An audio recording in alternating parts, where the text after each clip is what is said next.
Wow, that is the shortest test match ever. A minimum of 3+ innings. I'm talking about 642 balls that this New Year's test has lasted in Cape Town. What a start for Team India in 2024. We thought they will cock it up, but they didn't. They so nearly, but 7-wicket win. And as Nikhil predicted in our WhatsApp chat, Tala for a reason, and he's a predictor for the reason. We'll get into Nikhil's thoughts about today and, of course, reviewing the series in general. And we'll get Gurkirat in a bit, who's just going to be joining us in a couple of minutes' time.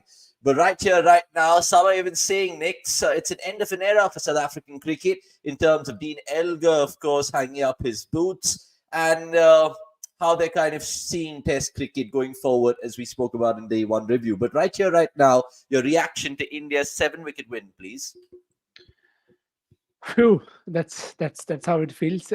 Finally closing a game out in time, and very glad, very glad it's Bumrah, because again, very often given names, called names that okay, he doesn't do this, only takes 1 wicket, not doing enough. There you have it, proper six for one guy leading the charge right from the front. And Makram did play his best knock, I think, of his life, and for India to just keep them to this score. Because again, we remember discussing that if this is more than 120, this could get into murky waters, and it almost did with this score also. So I think kudos to the entire team. I think Siraj was really good in the first innings with Mukesh, and I then feel in the second one it was Bumrah who led the charge today, because you knew South Africa would come hard, and so for India to really be on their mark, hit the right lengths, and I think that is the biggest difference in the first and the second test. India were able to hit those lengths far quicker, and it only makes you think, what if, what if? But yeah, I'll as of now, I'm more than happy because I called 1-1 win at the start of the test series, and it is 1-1. So cheers. Absolutely. And on that note, let's bring Gurkirat right on right here, because at the end of the day, even Paji wasn't confident heading into this test series, but we've got a 1-1. I mean, I would say salvage, because, of course, if India chose to draw the series, this would probably be the ideal way, at least come back instead of losing, going 1-0 down and then winning it. But Paji, your first thoughts about this win, and again, a chaotic last 2 days, 1.5 days, however you want to call it. Yeah, good win. This game has progressed faster than a T20 game. You felt like that. A real test for batters. I thought that the pitch might settle in, but it just became more and more pronounced with that awkward bounce and inconsistent bounce. In fact, today I felt it was dangerous. I did not feel that yesterday, so probably the cracks opening up a little bit more.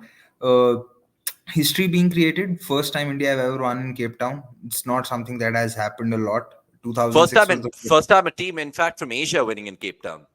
yeah, and 2006 was the first time India won a Test match in South Africa. So good on them. Good progress that way. But a part of me is thinking that what if had they managed to win in Cape Town in 2006, 2011, uh, 2022, 2018, the first test was in Cape Town, not the decider one. Usually it's the last one. But you'd still take this win after what has happened in the last five Sena test matches where you felt that bowlers not stepped up. This time, I don't think you can blame the bowlers at all. They've been outstanding. And yeah, those 30 odds, those 40s from Rohit, Gill, and Virat were very very good. And what to say about Aiden Makram? It's only been 4 days in 2024, but I won't be surprised if it ends up being the best Test 100 of 2024. In fact, speaking of best test stuns, I think all the stuns that we've seen in this two-match series were all best test stuns. KL's, Dean Elgar's, and Aiden Markham's as well. Good points that you mentioned there, Paji, and we'll get into picking the bones about day two. It's a shortened curtail day, and as fate would have it, we're here doing our earliest test match review on cricket.com. So give us a like. People don't know. I had requested for me to be replaced for the Saturday show. We've not even gone into Friday. We've not even touched the weekend, which is ridiculous. But like Kukirat said earlier, like this particular video, and of course, let us know your comments because there's so much to talk about. We'll talk to you about the man of the match performance. We'll talk to you about, of course, the day in chronological order, and of course, reviewing the series as well. Lots of wild comments. Ashutosh Bajpai, good to see you. Vadapav over burger of Bajpai. If you guys know the puns, you know Nix is shaking his head. Shreyas for a while felt like he was just uttering by Abhi Q out way under his breath. He got a little audition, the short ball audition that eventually he kind of had the last laugh on. Markram thought he was VVS Lakshman saying Ashutosh Bajpai. Markram was absolutely brilliant. We'll talk about that innings, of course. And weirdest test I've ever seen, but happy India won. I think we all resonate that sentiment. Row 8745. If you're new to the channel, please subscribe because I haven't seen you. In test one, all one December mood saying Santa de Cruz. And Vasant Narayan saying batting is still a struggle. How can we improve? And Pulkit saying, what the fuck was that pitch? From the same length, one hit Roth's chest, another keeping low at Gill's knees. Yeah, it was an up and down track, but we've seen that before in the Rainbow Nation. Right, let's start chronologically, Nikhil Popat, with regards to South Africa being 62 for 3 and still trailing by about what? It was 36 at the time. Did you give them a chance with betting him in there, with Markram still at the crease? How much do you think South Africa would realistically get at the start of the day? I honestly thought it should be max 120. Again, that would have taken something special, and we saw that special from Makram.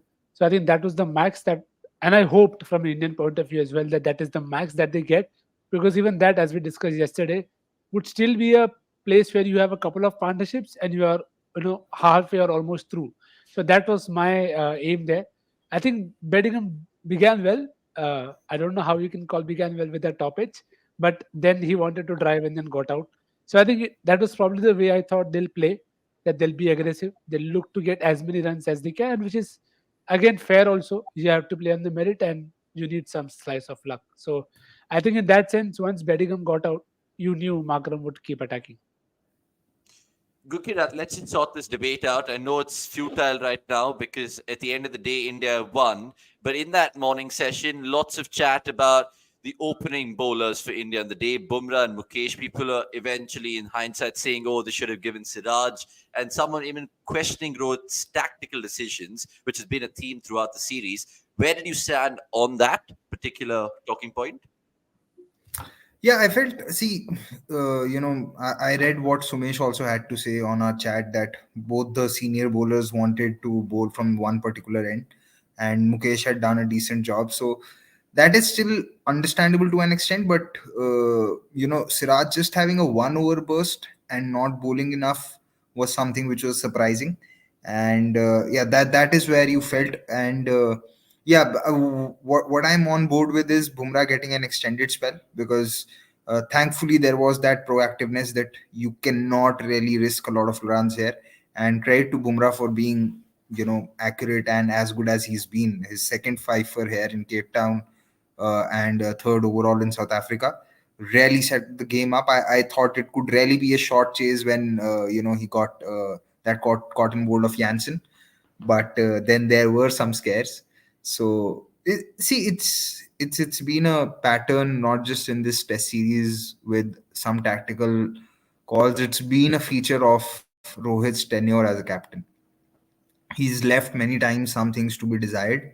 So that's been a bigger issue. I don't think it's something that can be just alluded to this test alone. Okay, it might be Rohit's most important test win as captain. I think it certainly is. And lots of people in the comments having their insights and opinions felt. Kushal saying, I like KL for test only. What do you guys have to say about him getting a big score, falling a screen, low scores? We'll take all these kind of questions. Even Vikas had really good questions about what are the gains from this test series. Because right now we're happy, but we're disappointed that there's no final test match to kind of see a winner, given that the fact that the SA20 is just going to be coming through. By the way, if you guys are just joining us on X and YouTube, India have, of course, won the shortest test match in history. Yes, in history, by balls bowled for 3+ innings. And you can check out some sumptuous stats available on cricket.com right now. In fact, let me just go on our website and check out what the boys have cooked up in terms of the match stories. And I'll just feature it for you all. I love presenting the screen to just give you a glimpse of our refreshed website. And as you have it, India stormed to victory in Cape Town to end the series 1-1 is what the headline reads, beg your pardon. And Aiden marked him in Cape Town and owed to his batting. There's already a story there. There's a feature on Sarfaraz Khan and other players and focus ahead of Ranji players and the trophy, beg your pardon. And there's a lot of satirical pieces as well. But that is that. You can download the app and check more for that. Right, let's just, of course, talk about that KL Rahul drop catch, even though, of course, it's not hurt him in the grander scheme of things. At the point of time, I was thinking, Nikhil, oh my God, this is the one blemish he's made, and people are going to hold on to this because he's been, touchwood, keeping so well. And was it just inevitable that even the best, it can happen to them? Yeah, it can happen to you, but it's not allowed for KL. I think with KL, he can't earn. Whatever he can score 10,000 runs in a year, but if he doesn't do that one stumping, doesn't take that one catch, he's just kind of guy. He's that Javed Jafri meme. पता नहीं ऐसे difficult situations में हमेशा मैं कैसे आगे आ जाता हूँ तो it's just been a case with him that no matter what he does, how much ever good he'll always be talked about. Again, it's not excusable. Okay, you can drop a catch like that. It happens. India have dropped worse catches. People have gone on to score 300 and India have not won a series. If you know, you know. So I won't know. People are after him already. Can he keep to Ash Jadeja at home? Now it is a call that they have to take. We have no input there. But as long as, see, the one thing that me and Paji always keep saying about keepers who are at the secondary skill is keeping is as long as they don't drop sitters. I think that's the bare minimum that you expect of them. So as long as KL is able to avoid and take as many simpler chances as he can, he should be good.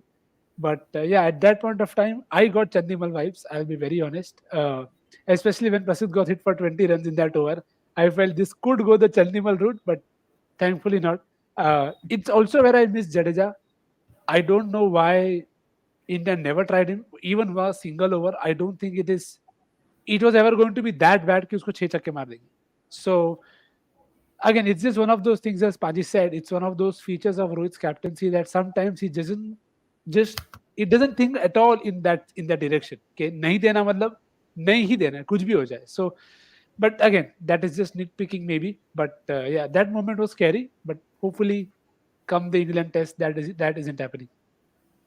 Yeah, with KL Rahul, he's given us a lot of conviction. His fans behind the stumps with his DRS calls as well. And hopefully, like Nick's alluded to, that big England series, whether he'll keep in the dust bowls or spicy pace pitches is what I'm hearing after England have announced 4 spinners in their squad. So let's see how that trickles forward. We can catch it on cricket.com. Gurkira, just coming to you right now. And in that 79 runs that we had to really nick off, I mean, essentially, you were thinking 100% India win, right? Because even you, the eternal pessimist, surely you weren't in a bad frame of mind.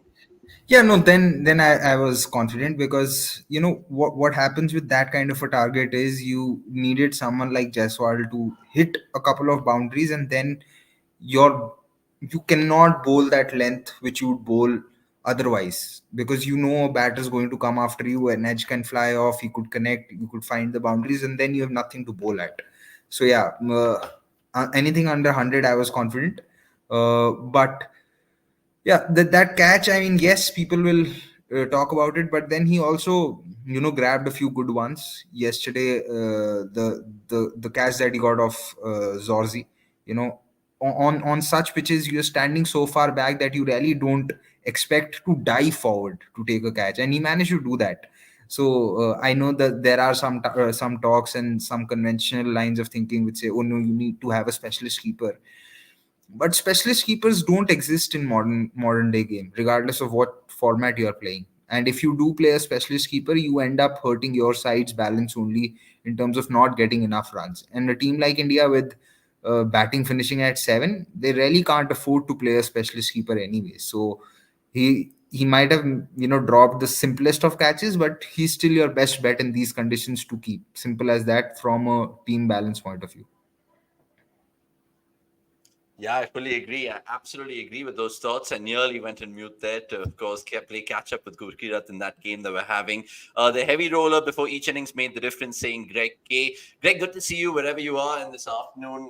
Thanks so much for joining us. And, of course, people who are joining later do, of course, like this video because we see a lot of people watching live right now, but I'm sure lots will join in later. It's time to take them questions then, boys, because, look, at the end of the day, we can only talk about a very short test match in a short fashion, but there's plenty of questions as always, like yesterday, and yesterday's show was also good. So, Nix, I'll give you the first one here, and it comes from our beloved Vikas, funnily enough.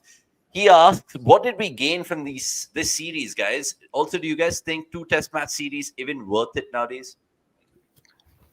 The second one first. Whatever you get of Test cricket, take it. We don't know how long and how much we'll get it. So I'm on that part of the boat कि भाई जितना मिल रहा है ले लो, क्या पता आगे मिले ना. So that is the one line of thought. What India gained from this series is I gain more conviction for KL Rahul, the Test batter, that it's there for everybody to see, and that is the comfort level is there. So that is the one gain. The second biggest positive for me was the Virat Kohli cut. Again, I might be in the minority, but I think that opens up a lot of options for Virat, the Test batter, the ODI batter, even the T20 batter, if you want to go down that route. So it's not easy for a guy like him to have all that he has and to still find a way to evolve and just find a way to score runs in the manner in which he did right through this series. So that is a positive. I think Siraj is a very peculiar case. It could make for a very good case study that he has this high variance kind of games where he'll be immaculate and then he'll be okay. So there's very little, maybe a bit like Stuart Broad started, that he could have his phases. He had one in the last innings. So that is a positive, and Bumrah closing a game out. I think for a long period of time, everybody has been after him कि भाई कब करेगा एक ही wicket ले रहा है economy है. Good on him to just show that he is always belong. Sometimes the wickets doesn't show that effort, and it was very good that it showed today. And again, the best bowler for India by distance in this innings at least. So those were those positives. If I missed out on any, then please let me know. No, absolutely agree. And I want to get Gurkirat's thoughts about his gains as well from the series. But just adding on that point of Virat Kohli, I think he was absolutely sensational in terms of the strike rate and just looking a refreshed version of himself, and hope that continues because I think he loves this format. And even though he's played 113 test matches for India, I think he'll go all the way in terms of touching 150 at least, dare I say, with regards to that. Bumrah, I agree with you as well. 12 wickets this series. You couldn't ask for more. I think he's topped the charts in terms of most wickets. Virat didn't top the charts in terms of runs. It was Dean Elgar, thanks to that 185 that he got, which we all forget right now, very conveniently. But Gurkirat, what are your positives for Team India? The series, you were anyway heading into the series saying, yeah, why, what's the point? Why are we playing them? But now surely there's something that we've gained. I did not say why we are playing them. I said I did not have a lot of hopes. I liked what I saw of Mukesh. I think, see, sometimes what happens is that when you are playing on pitches which have a lot of spice, you tend to get carried away. You want to try extra stuff. And what you really need to do in those situations is probably hit a consistent line and length. And I thought Mukesh did it beautifully. It's easier to do it on pitches where you have no help at all, because you know that that is where at least you can contain runs. But in situations like these where the pressure is to deliver wickets, because you know runs are a premium and they were rarely a premium here, to then bowl with that discipline is something which was very heartening to see. So apart from the stuff that Nikhil mentioned, definitely this one. I think another one is that India will probably get to know. Uh, India have seen Shubman in this series. He's not scored a lot of runs. India have seen Shreyas in this series. He's also not, scored a lot of runs. They'll probably have to identify. I think there's only one of them who can make the 11 outside Asia. And whosoever makes it to the 11 outside Asia, I think that player can only bat at 5. Really quickly then, sorry, Rakshit has a point that he's made. Can we just play Shreyas in Indian conditions and some other batter like Hanuma Vihari in the Sena conditions? Would you adopt that approach? there's nothing wrong in going for an horses for courses approach for batters as well in test matches, because you anyway do it in for bowlers. You don't play Ashwin outside Asia, right? If you, even if you need it, so that is there. And another thing, I'm not sure if it's a positive, but it's a recurring theme with the Indian team, especially outside Asia, is that playing the fourth pacer just for the sake of it may not be the best way to go about things. If you don't trust that fourth pacer, might as well play a spinner to offer you control, because I did not feel that there was enough trust in Prasid as well in this test match. And you felt this tour after tour. You felt this with Ashwin in the last tour. You felt this with Ashwin in the previous test match as well. So my main, yes, the four pacer theory worked for you when you won those two test matches in England, but it may not be the way to go always, especially if you don't have four pacers who can offer you control. Okay. Speaking of control, Bumrah was absolutely immaculate. And Hariharan, good to see you in the comments saying this spell or the 6-wicket haul in MCG 2018, which tops the list. I think you would have to say, I mean, I like the one in the West Indies, even though it came against opposition, you wouldn't say of the highest I regard. think But it was difficult to get the batters out in MCG because there yeah, wasn't as much help.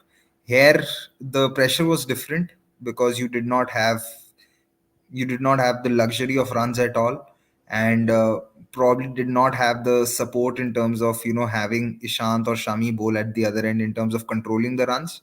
yeah. So different situations, but getting batters out on that pitch in Melbourne was really difficult. You really had to manufacture special stuff. Yeah, and he was just really a nascent phase in his Test match career then, and Bumrah was absolutely lit that It was year his because first year in Test cricket. first year 2018 he made his debut in Newlands, and then of course later that year in Australia. More comments to come through right now. Mohammad Aran, once Pant is back, this side will settle down easy, he reckons, and he says KL at 5, Pant at 6 seems the way to go forward regardless of the conditions. More questions to take. I'll give this one to Nix then. Ashutosh Bajpai saying, can Bumrah and Siraj be a Broad and Anderson? Now, before you answer that, Bumrah, of course, most wickets by a visiting bowler in Newlands. He's overtaken Shane Warne's and Jimmy Anderson's record. So well done, Bumrah. And Siraj, we already spoke about a 6 for 15 yesterday. So do you think with age on their side, dare we say Broad and Anderson, or is Broad and Anderson some pair where you can't even compare because they've got, 1,300 wickets or whatever? It's unfair to compare, and it's not practically possible to expect them to last that long with the workload that these two have. Broad and Anderson still played multiple formats for a long period of time, but probably England's workload management is that much bit better. And again, it can still be understood with Siraj, but with Bumrah, you cannot risk. You cannot risk burning Bumrah out. So I think that is something which will stop them from being that pair. I wouldn't mind Mukesh and Siraj pairing up to be somebody who they want to. There is time there, but I think this, as of now, I think long way off. Absolutely. But Noodle Hack's going on to say Siraj is highly erratic, extremely good at bat. But look, we'll take that because he's proven himself across conditions. South Africa comes to mind, Australia, England, of course, and the West Indies. And it's still very, very early in terms of Siraj's career as well, even though he's played a lot of cricket. Gurkit, why don't you answer this one from Hariharan? Because he goes on to name his lineup for the BGT later this year, saying Rohit, Jaiswal, KL at 3, Kohli, then Gill, then Pant, Jadeja, Ashwin, Shami, Bumrah, Siraj. Would this be a better lineup for BGT?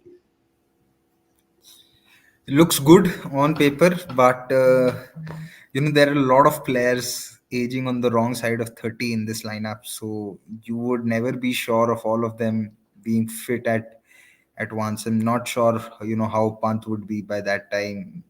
Jadeja would be what, 36 or 35, I'm not sure. So looks good on paper, but yeah, can't it's too early to say. It's really too early to say. Yeah, we're holding World Cup predictions back, Hariharan. So BGT is a far, far while away, but really appreciate your energy in this Thursday win review. Jaydeep going on to say, positive for me, Kohli's back in test with some back foot game. Nick's highlighted that. The Bumrah-Siraj partnership, 12 for Bumrah and 9 for Siraj in terms of wickets this series. So well done, 21 amongst them. Good prospect in Mukesh, the chat has, of course, praised him. And yeah, the slip catching. I mean, we spoke about it briefly yesterday. I think even Jaiswal took an absolute good one to wrap up the innings today. So Jaiswal, I mean, he's locked himself, let alone in the lineup, but in that slip cordon for sure. And KL the batter and Seth the keeper till Pant arrives is what Jaydeep reckons. Nikhil Baiju going to say expected averages for Devon were the lowest for any day one test since ball tracking is available. So it was a terrible pitch, he reckons.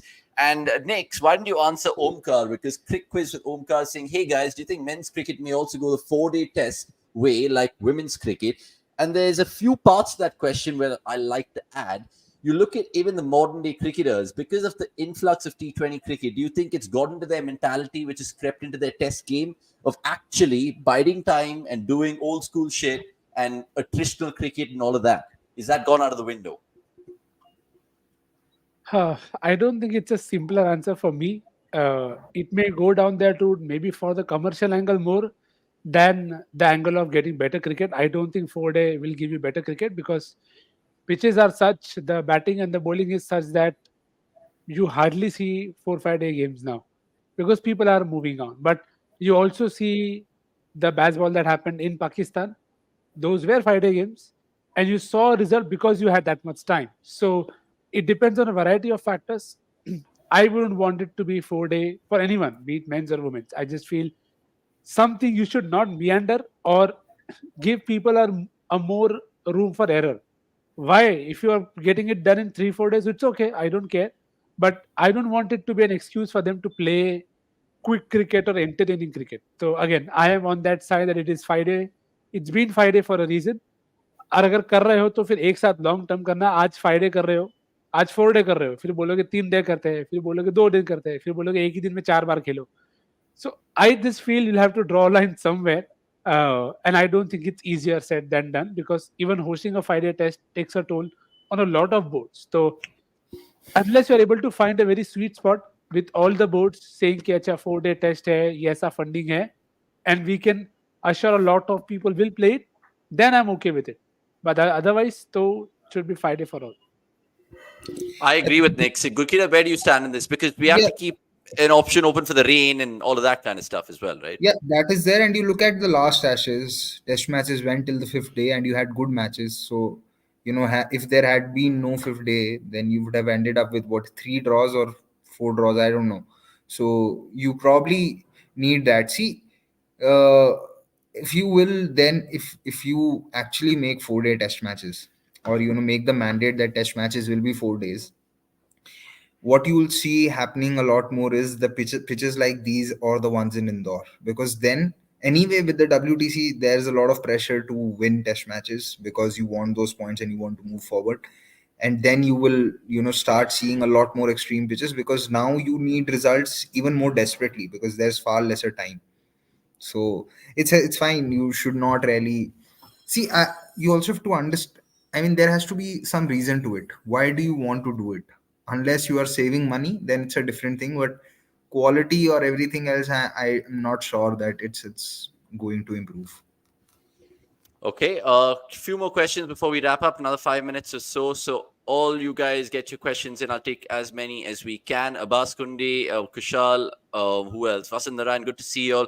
And I know even Mohammad Arhan has a good question, which I will take. But I just want to quickly give you some news coming from Cape Town, if you guys are watching us and not the broadcasters, because the players of the series, two of them, Dean Elgar, and I think it's a sentimental call, but he's also had the most runs of series. So it's fair play to Dean, and just Bumrah for India. So, I mean, look at how rife has been for Bumrah in the last 6 years. Made his debut here, and then now receiving a Player of the Series award in the very venue 6 years later, which is quite ridiculous. Right, some more questions, and I'll take that Mohammad Arran one right now.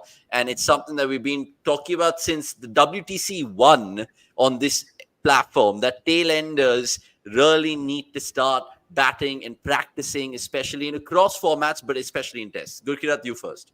My question, there's a way to look at the batting of tailenders. South African tail will always bat better in South Africa than the Indian tail. The English tail will always bat better than the Indian tail in England. To judge if their tailenders are actually batting well is you should see how they are batting in India, because I can Indian tail does decently in India, So there has to be a way to look at it. In home conditions, the tail of the home team will more often than not bat better than the opposition tail, because and that is how it should be the case. And I don't think that it's been a case where the Indian tail has not improved at all. In the first test match, in the first innings, you saw more than reasonable and decent application from Siraj. He did not play a shot in anger, even in the second innings. So in this inning, in this test match, I don't think you can point out to a single tail ender wicket that has gone down to a slog, which is an improvement in itself. Shami has improved. Uh, Siraj has improved a bit. Bumrah has certainly improved. You cannot expect, the opposite, the Indian tail to match the tail of an England team. In England, Indian tail has still been able to do decently because the bounce has not been that much. It's in Australia or in South Africa where the tailenders have really struggled, because it's really difficult. You have your proper test match batters struggle versus bounce, so you can't really have tail to do much over there. And my bigger concern is that in conditions like these, you have to be very careful that your bowlers don't end up injuring themselves. That is also one factor you have to look at. So because that is what happened, when Shami got injured in Adelaide, and then Jadeja got hit on his thumb, had a fracture and everything.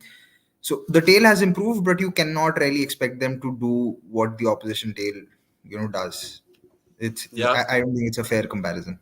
Yeah, it's conflicting in the chat with some people saying this as well. At this point, we're blaming our tailenders more than a top order and batting department. Ridiculous. But I think he was alluding to the other people in the chat. Next, why don't you take this one about KL, and then we'll answer Kushal's, Jaydeep's point, Ashutosh's, Shivan's, and then we'll wrap up. And Jayesh Kemka, good to see you as well. And yeah, you made a good point with regards to India's tailenders with saying this. Right, with regards to that KL comment then, because Newlands has been on for a while, about KL's batting, we saw that amazing knock that he played to start the series.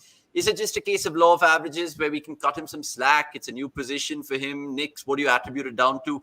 The rush of blood that he had, which started the just wow, wow, wow, wow, wow, that may be questionable, but throughout the tour and the drop catch, I think KL was flawless. That's not the Bangalore boy in me talking, by the way.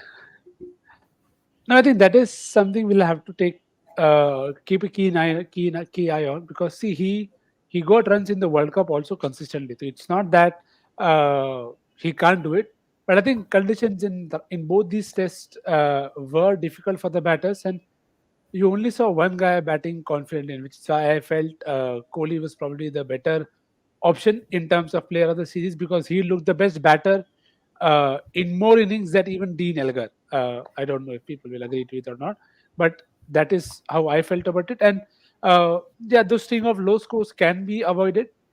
I would say both those dismissals could have been avoided in terms of the one that he had in where he was pushing from the crease, and the one that he slashed hard at. So I think he'll also be very harsh on himself. That is a that thing that he'll want to execute better. So let's see and keep an eye on how he's going, because you will need consistent scores from your keeper, who's probably one of the last batters in that lineup. So the pressure won't go away from him in any which ways. Yeah, we have it. Yeah, we have it. You We spoke three have it. words. I spoke 3 words, and those 3 words was let's see how it goes. 5 words. And then, of course, moving on to this man's comments, Mohammad Aran going to say, I think moving towards a pink ball scene can help save tests. Marrying T20 ODI timings and crowds with test cricket will help boards like SA also earn off matches. Where do you think the problem lies there, Gurkirat, if we do go down the pink ball route and day-night tests? We've spoken about it in the past, but really a quick one take on this. I'm not sure you will have the right conditions for it everywhere, because you'll have to battle with the dew. That becomes difficult, and you also will need we've heard and read a little bit about the problems with the pink ball. The seam becoming a little too different, and it also being skidding a lot more. So I think to bring it into test matches straight away, you really need to play a lot of first class cricket with it, and then have the top three boards be on board with it. At this point of time, India don't seem very keen on playing pink ball test matches, and as long as India will not be keen, you can't see pink ball test matches being normalized across the board. Okay, interesting. Last comment and then last question will wrap up proceedings. Couple of more comments, I should say. Ashutosh going on to say this, but it's tricky, Ashutosh, because with Rohit and Virat, they would want to put all their eggs in the test match basket because who knows? I think after this year, we'll get more clarity in their white ball scene of things, especially after that T20 World Cup 100%. And Jaydeep also saying, I just read an article about fitting test into these times, this 4-day test, 2 sessions, evening and night of 3 hours, 40 over sessions in a session, 40 overs in a session where over is of 8 ball. No, you lost me there. I don't want 8 ball and I don't want that. And I know you're just reading the article, but look, let's stick to good old 6 balls in over 100%. And it's only fair we talk about the pitch because that's going to be hogging the headlines, even though for the wrong reasons or the right reasons, whatever you want to make of it.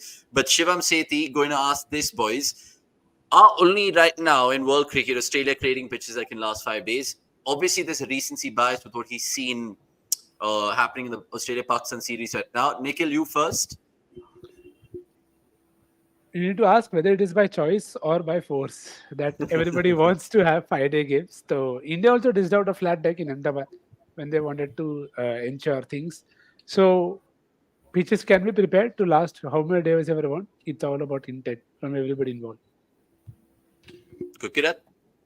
Or does this make Australia look good? Because England may swing hai, India may Pakistan swing also Pakistan also had roads 5 days. So it's all roads about with no potholes, unlike Bangalore. Pakistan have pitches that can last 15 days. Forget 5 days.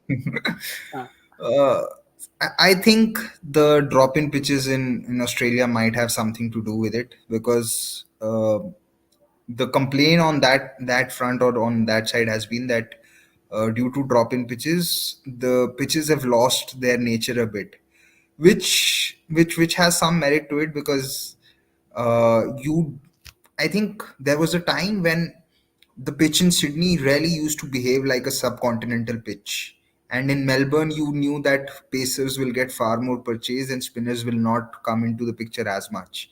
As you travel to Brisbane and Perth, you knew that bounce is something that you'll have to deal with a lot more.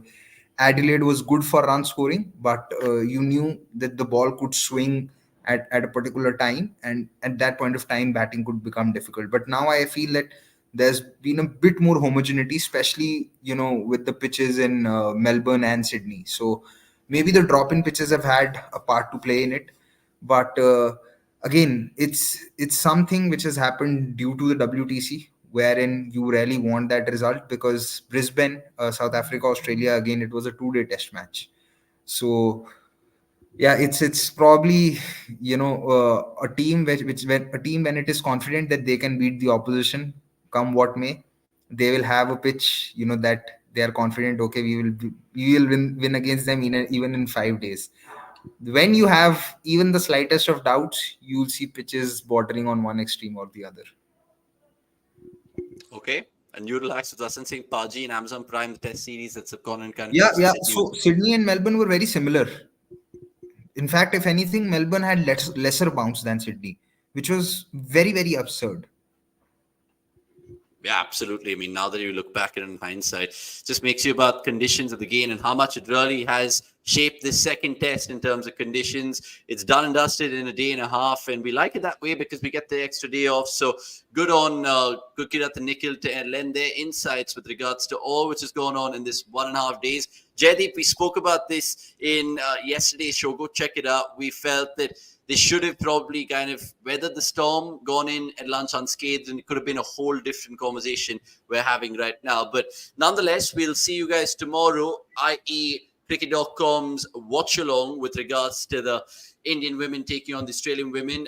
3 of us won't be there, but there'll be 3 others with regards to Akshay, Neha, and Sami joining us for the watch along with regards to that. That kicks off in the evening. And if you haven't checked out Game Nights, which dropped yesterday, go check it out. Until the next time, it's a goodbye from all of us. And I know it's 5:51 we're ending the show, but we couldn't really hold it up to 6:42 in terms of the deliveries that this test match has taken to complete. That's all we have. Thanks for watching. Like this. cheers. Please, please. right now, because 45 you're watching, please, before we go, I want to see 50 if you guys really are Team India fans. Cheers. Bye. Cheers.